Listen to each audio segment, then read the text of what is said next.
డోర్వేకి స్వాగతం. Manual to self. So ఇప్పుడు correcting methods చూస్తున్నాము. కరెక్టింగ్ మెథడ్స్ అంటే కేవలం ఇవేవో కొటేషన్లు కావు, స్టేట్మెంట్లు కావు. సామాన్యంగా వీటి యొక్క ఆ సెంటెన్స్ చదవగానే ఇది ఎక్కడో ఉపనిషత్తులో విన్నాను, లేదా బలాని నీతి వాక్యం కింద విన్నాను, బలాని వాళ్ళ ప్రవచనంలో విన్నాను, ఈ విషయం బలాని పద్యంలో విన్నాను. సో ఇలాగ అనిపిస్తుంది. బట్ స్టిల్ ఆ సెంటెన్స్ తో ఒక్కొక్క సెంటెన్స్ తో కనీసం 1 మంత్ గడపాలి. 1 మంత్ లో ఒక రోజులో ఎన్నిసార్లు కుదిరితే అన్నిసార్లు వీలున్నప్పుడల్లా ఆ సెంటెన్స్ ని గుర్తు తెచ్చుకొని దాని గురించి ఆలోచించాలి. ఆ సెంటెన్స్ కి ఒక ప్రత్యేకమైన సమయం కేటాయించి ఒక 10 నిమిషాలు, పావుగంట, అరగంట దాని గురించి ఎంత లోతుగా ఆలోచించగలిగితే అంత లోతుగా ఆలోచించాలి. ఒక విధంగా చేయాలంటే డ్రిఫ్ట్ వాచింగ్ కి వీటిని వాడుకోవచ్చు. డ్రిఫ్ట్ వాచింగ్ లో ఒక సబ్జెక్ట్ తీసుకొని దాని గురించి ఆలోచిస్తుంటాం. ఆలోచిస్తూ ఉండగా దానికి సంబంధించినవి ఏమన్నా థాట్స్ కానీ యాక్షన్స్ కానీ ఏమైనా ఉంటే వాటిని నోట్ చేస్తాం. వాటి ప్రాంప్ట్ చేసిన ఎమోషన్స్ ఏమిటి, ఫియరా, హోపా, యాంగరా, సెక్షువాలిటీయా, లేకపోతే డౌటా, ఇలాగా బ్యాక్గ్రౌండ్ ప్రాంప్ట్ చేసింది ఏమిటి అనేది నోట్ చేస్తాం డైరీలో. సో ఇవంతా డ్రిఫ్ట్ అనాలిసిస్ గురించి ఇంతకుముందు వీడియోలో వచ్చింది మనకి. సో ఈ drift analysis 3 step breathing must and should. 3 step breathing చాలా మంది ఇంప్లిమెంట్ చేసేస్తారు, ఈజీగా అనిపిస్తుంది కాబట్టి. నేను పడుకోవడం, పక్కన పుస్తకం పెట్టుకోవడం అలా ఉంటున్నాయి కాబట్టి పెద్ద స్ట్రైన్ అనిపించదు. ఏ ఏజ్ వాళ్ళైనా చేయొచ్చు, ఎంత ఏజ్ వాళ్ళైనా చేయొచ్చు. పెద్ద స్ట్రైన్ అనిపించదు. ఏదో ఎక్సర్సైజ్ చేయమంటే ఒక రోజు 2 రోజులు చేసి 3 రోజు అమ్మో ఓపిక లేదంటారేమో, కానీ 3 స్టెప్ బ్రీతింగ్ జనరల్గా ఆబ్జెక్షన్ ఏం రాదు. బట్ డ్రిఫ్ట్ వాచింగ్ ఇప్పుడు చూడటానికి చాలా ఈజీగా అనిపిస్తుంది, కానీ తొందరగా ఇంప్లిమెంట్ చేయరెవరు. దానికి ఇంపార్టెన్స్ అర్థం కాదు. ఇంకా చెప్తే మొదట్లో డ్రిఫ్ట్ వాచింగ్ ఏం చేయాలో తెలియకుండా టైం పాస్ చేస్తున్నట్టుగా అనిపిస్తుంది. ఒక దాని గురించి ఆలోచించడం బట్టి ఏముంది, దీని గురించి ఆలోచించడానికి ఇంతే కదా అన్నట్టుగా అనిపిస్తుంటుంది. కానీ డెప్త్కి వెళ్ళాలి, డెప్త్కి వెళ్ళాలి, డెప్త్కి వెళ్ళాలి. డెప్త్కి వెళ్ళేది యాక్చువల్గా డ్రిఫ్ట్ వాచింగ్ లో దాని గురించి నువ్వేం ఆలోచించగలవు అనే కెపాసిటీ టెస్టింగ్ చేయడానికి కాదు. ఒక దాన్ని ఆలోచించడం మొదలెడితే దానికి సంబంధం కాకుండా ఏ ఆలోచనలు వస్తాయో దాని వెనకాల ప్రాంప్ట్ చేస్తున్న ఎమోషన్స్ ఏమిటో నోట్ చేయటానికి, దాని ద్వారా మ్యాగ్నెటిక్ పాయింట్స్ తెలియటం కోసంకి. ఈ మ్యాగ్నెటిక్ పాయింట్స్ అనాలిసిస్ చేసిన తర్వాత వాటికి ఇంటెన్సిటీ చార్ట్ తయారు చేసుకుంటాం కదా, హై పర్సంటేజ్ నుండి లో పర్సంటేజ్. దాన్ని యూజ్ చేసుకుని మనం అల్టిమేట్ కరెక్ట్ మెథడ్స్ కొన్ని ఫర్మేషన్స్ లాంటివి చేయాల్సి వస్తుంది, ప్రాక్టీస్. అవి తర్వాత వస్తాయి. ప్రెజెంట్ కి ఇవి కూడా కరెక్ట్ మెథడ్సే ఇప్పుడు చెప్తున్నా. అయితే ఒక్కొక్క వీడియోలో నేను 2, 3 చెప్తున్నాను.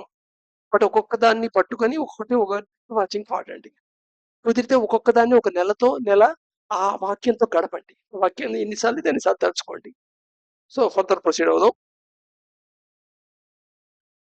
He who sets himself not at Liberty, ఎవరైతే వారికి వారు స్వేచ్ఛ పొందటానికి విముఖత చూపరో, దేని ద్వారా, by cutting the tight bond his mind with his mind.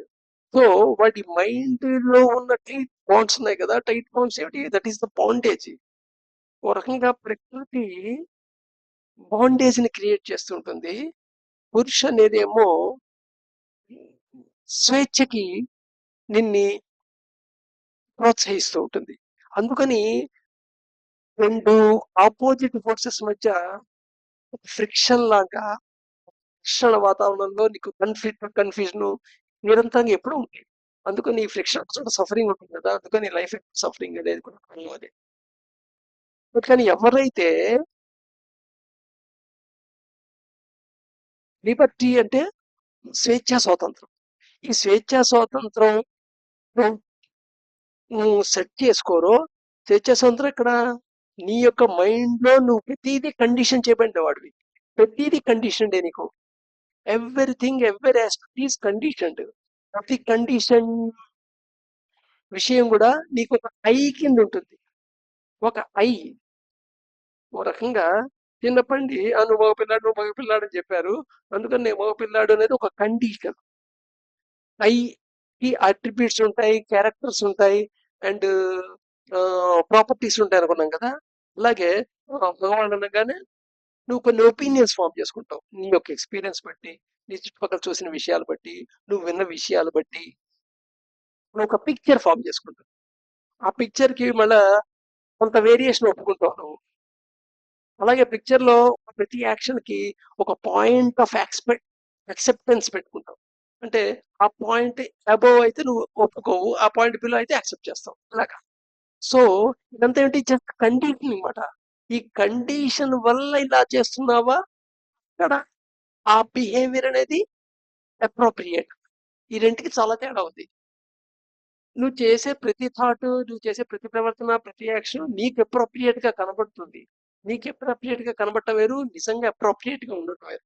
నీకు అప్రోప్రియేట్ గా ఎందుకు కనబడుతుంది అంటే అది నీ మైండ్ లో ఆ దానికి ఆ ఆబ్జెక్ట్ నీకు సబ్జెక్ట్ ఎక్స్పీరియన్స్ లో కనబడుతోంది, నీకు కనబడుతుంది, నీకు నిజం కదా. సో ఈ ఈ కండిషన్ వెనకాల కండిషన్ అయ్యింది అనే విషయం తెలిస్తే రిక్వైర్డ్ గా బిహేవ్ చేస్తావు. అంతేగాని దాంతో ఐడెంటిఫై అయిపోదు. ఐడెంటిఫై అయిపోవటమే సమస్య. ఎదురుకుండా సపోజ్ ఏదైనా గొడవ అయ్యింది, ఒక ఆడకి ఒక గొడవ అయిందనుకో, అక్కడ గొడవ కాంటెస్ట్ కంటే మగవాణ్ణి కాబట్టి నన్ను ఇలా అంటుంది అనేది నీ యొక్క కండిషన్ అన్నమాట. నేను బలాన్ని కాస్ట్, వీడు నన్ను ఇలా అంటాడు, అది కాస్ట్ కండిషన్ అనమాట. నేను బలాన్ని రోల్ ప్లే చేస్తున్నా, నేను అధికారిని నన్ను ఇలా అంటాడా.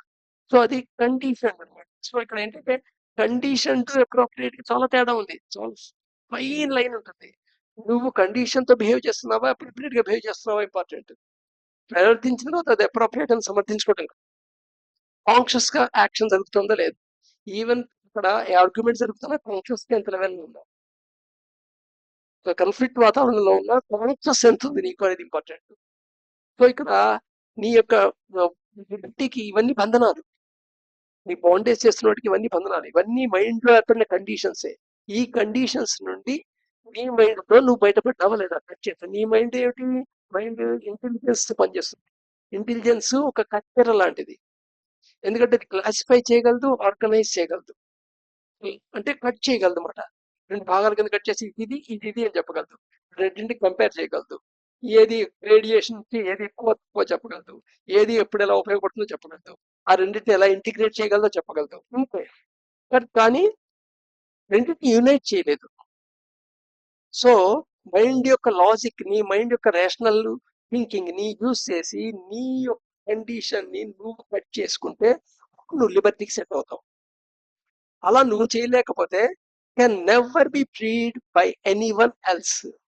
అంటే he who sets himself not at liberty by cutting right on his mind with his mind, వాడి మైండ్ తో, వాడి యొక్క మైండ్ లో ఉన్న టైట్ బాండ్స్ ఏవైతే ఉన్నాయో కండిషన్స్ ద్వారా అవి కట్ చేయలేకపోయి చేసి వాడికి స్వేచ్ఛకి సెట్ చేసుకోలేకపోయాడో can never be freed by anyone else. వాడి ఎవడు ఫ్రీ చేయలేడు, వాడి బంధన విముక్తి ఎవడు చేయలేడు. కానీ ఆ బంధం ఉన్నది నీ మైండ్ లో కండిషన్ కింద.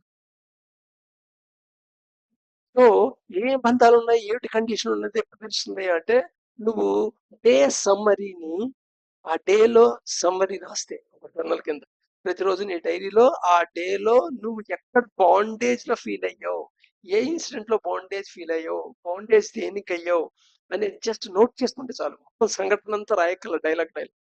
ఇక్కడ థర్డ్ పార్టీలా రాయాలి, కానీ జస్టిఫికేషన్ చేసుకోవద్దు, జస్టిఫై చేసుకోవద్దు. నీ ప్రవర్తన జస్టిఫికేషన్ చేసుకోవద్దు, లేదా జస్టిఫై చేయొద్దు. సో అదనమాట. ఇక్కడ ఇంపార్టెంట్ పాయింట్ ఏంటంటే ఈ లోపల ఉన్న ట్రాన్సెండెన్స్ ఏది ఉందో పైన బ్లూ సర్కిల్ తో చూపించింది, అలాగే బ్రెయిన్ థింకింగ్ ఇన్స్ట్రుమెంట్, ఈ సెల్ఫ్ అనే సెల్ఫ్ మైండ్ ఉంది కదా, అది దాంతో బ్రెయిన్ తో ఇంటెలిజ్ అయ్యి పని చేసినప్పుడు నువ్వు ఐడెంటిఫై అవుతావు, అది ట్రాన్సెండెంట్ తో ఉన్నప్పుడు నువ్వు విట్నెస్ చేస్తావు. సో ట్రాన్సెండెన్స్ తో కలిసినప్పుడు నువ్వు విట్నెస్ చేస్తుంటే నీకు అవేర్నెస్ పెరుగుతుంది. సెల్ఫ్ మైండ్ బ్రెయిన్ తో కలిసినప్పుడు నీకు ఖచ్చితంగా బ్రూడింగ్ కో ఇమాజినేషన్ కో తావిస్తుంది. అందుకని నీకు సుగతం నడుస్తుంది అనమాట. అంటే గొడవ అయిపోయిన తర్వాత కూడా నీ మనసులో ఇంకా నడుస్తూనే ఉంటుంది దాని గురించి రన్నింగ్.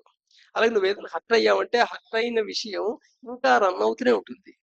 లేదా ఏదైనా ఒక ఇన్సిడెంట్ లో ఒక టర్బులెన్స్, ఒక అలజడి క్రియేట్ అయితే ఆ అలజడి ఇంకా కంటిన్యూ అవుతూనే ఉంటుంది ఆలోచనలో, ఇదనమాట. So he who sets himself not at liberty by cutting the tie on his mind with his mind can never be freed by anyone else. దీని గురించి ఎంత డెప్త్గా అంత డెప్త్గా ఆలోచించండి. డ్రిఫ్ట్ వాచింగ్ వాడండి. మీ యొక్క ప్రాంప్ట్ అవుతున్న దీనికి సంబంధించినవి ఏవైతే ప్రాంప్ట్ అయ్యాయో ఆ థాట్స్ ని నోట్ చేయండి. Thank you.